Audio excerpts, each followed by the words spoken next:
Self-defense.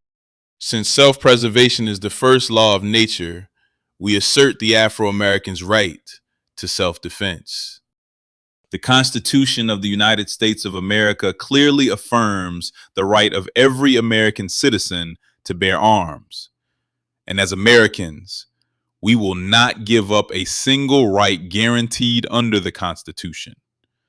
The history of unpunished violence against our people clearly indicates that we must be prepared to defend ourselves, or we will continue to be a defenseless people at the mercy of a ruthless and violent racist mob. We assert that in those areas where the government is either unable or unwilling to protect the lives and property of our people, that our people are within our rights to protect themselves by whatever means necessary. I repeat, because to me, this is the most important thing you need to know. I already know it.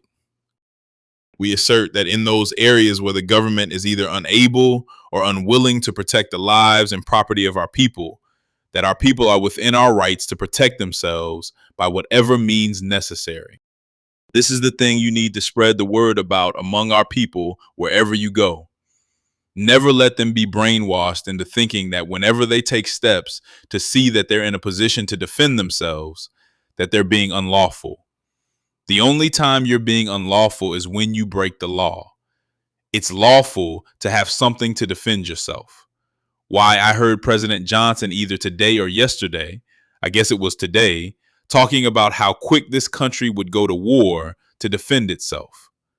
Why, what kind of a fool do you look like living in a country that will go to war at the drop of a hat to defend itself? And here you've got to stand up in the face of vicious police dogs and blue-eyed crackers waiting for somebody to tell you what to do to defend yourself. Those days are over. They're gone. That's yesterday.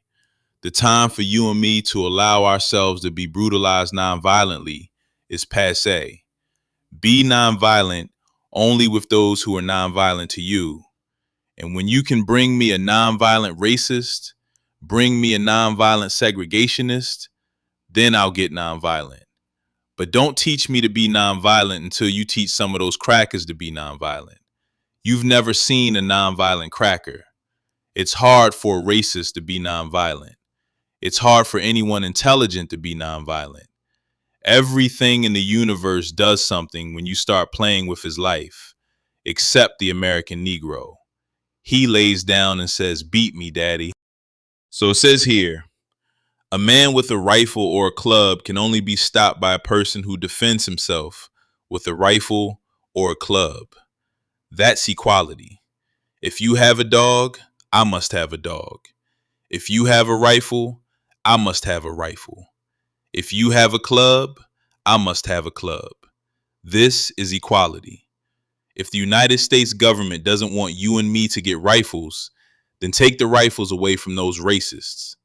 If they don't want you and me to use clubs, take the clubs away from the racists.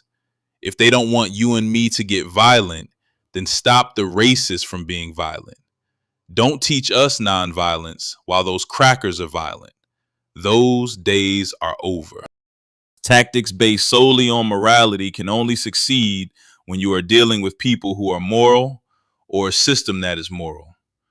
A man or system which oppresses a man because of his color is not moral.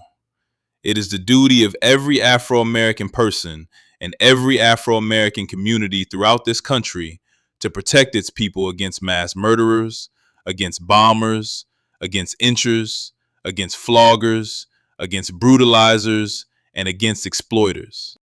I might say right here that instead of the various black groups declaring war on each other, showing how militant they can be cracking each other's heads, let them go down south and crack some of those crackers' heads. Any group of people in this country that has a record of having been attacked by racists, and there's no record where they have ever given the signal to take the heads of some of those racists, why? They are insane giving the signal to take the heads of some of their ex-brothers or brother exes. I don't know how you put that.